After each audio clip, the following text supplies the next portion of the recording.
Hello everyone. Once again welcome to our physics class. Hope you all are fine over there. Children, in the previous session we had discussed about velocity. We discussed about the motion in one dimension. Also we discussed about average velocity and instantaneous velocity. Today we will discuss about acceleration, average acceleration, instantaneous acceleration. Also we discuss about the equations of motion, its derivation, and motion of the object in free fall. How will you express the object moving under the influence of gravity alone through different types of graphs? Okay, so let's get started with today's session. Children, so let's continue with our chapter motion in a straight line. So now we are going to discuss about acceleration. We have completed the velocity part. Next, let's discuss about acceleration. And you have studied about acceleration. What is acceleration? Change in velocity with respect to time. That is acceleration. And there is uniform acceleration and non-uniform acceleration. What do you mean by uniform acceleration? If the velocity changes means velocity can increase or decrease. So if the velocity changes equally in equal intervals of time, it will be uniform acceleration. At the same time, if the velocity changes unequally in equal intervals of time, it will be non-uniform acceleration. And what is acceleration? Change in velocity with respect to time. That is acceleration. You had already studied about acceleration in your class 9 physics. Next, let's discuss about average acceleration and instantaneous acceleration as we did for velocity. So what was average velocity? Average velocity was delta x by delta t, and instantaneous velocity was dx by dt. Here also we can write the average acceleration as acceleration A equal to delta v by delta t. Delta v means change in velocity, that is v2 minus v1, and delta t is the time interval t2 minus t1. Okay. Now instead of v2 we can also write v, and instead of v1 we can write u by t2 minus t1, where v is the final velocity and u is the initial velocity. Okay, or you can use v2 minus v1, both are same. So this is the expression for average acceleration. And what is meant by average acceleration? It is defined as the change in velocity per unit time. So what is average acceleration? It is defined as change in velocity per unit time. Then what will be instantaneous acceleration? So in the case of instantaneous velocity, we discussed that it is the case where the time interval of average velocity tends to be 0. Okay, so how will you define instantaneous acceleration?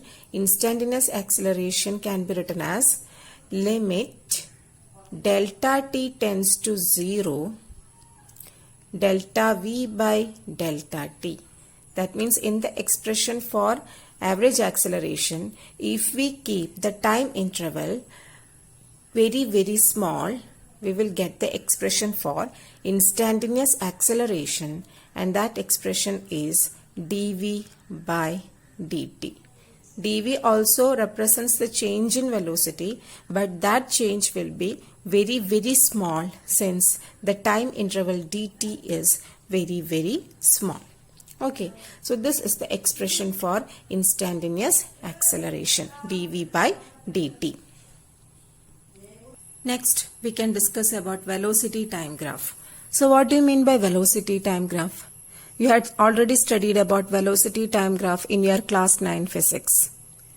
It is a graphical representation of motion where velocity is plotted along y-axis and time is plotted along x-axis.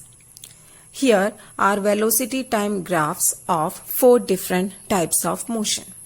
And can you identify the type of motion represented by each of these graphs? Let's discuss. So let's discuss the first graph denoted by A. Can you recall what type of motion is represented by first velocity time graph? Yes, it's a velocity time graph for uniform acceleration. Here you can see the velocity increases uniformly with respect to time. Also the velocity increases in the positive direction. So it is the motion in positive direction with positive acceleration. Again, here the initial velocity is not zero. The object possesses some initial velocity. Otherwise, the graph might have started from origin. Okay, so here the initial velocity is denoted by V0. Or you can use the symbol U, because U used to represent this initial velocity with U, right? So instead of V0, you can also use U. No problem. So the first graph represents a uniformly accelerated motion with positive acceleration.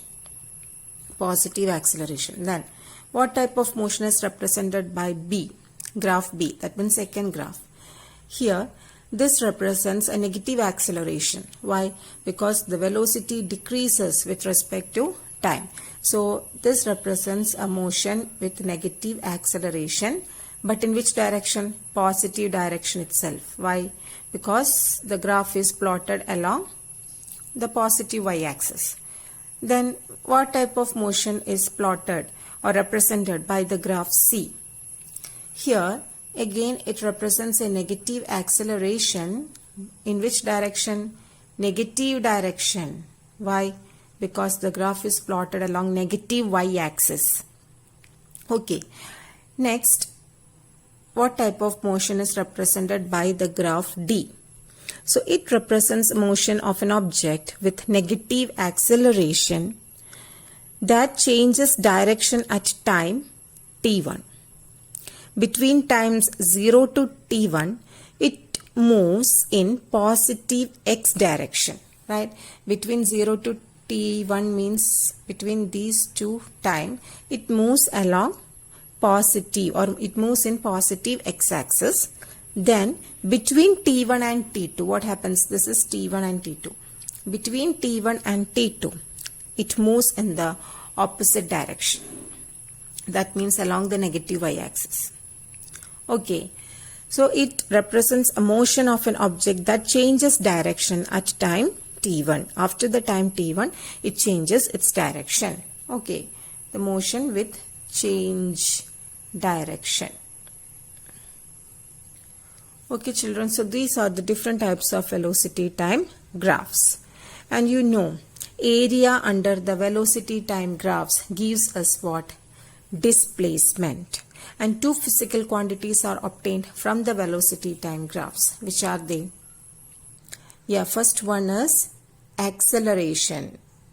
Then second one is displacement. Okay. So which gives us acceleration? Can you recall? Acceleration is obtained by calculating the slope of velocity time graph. At the same time, displacement is obtained by the area under velocity time graph. So area under velocity time graph gives us the displacement, and slope of the velocity time graph gives us acceleration. Okay children?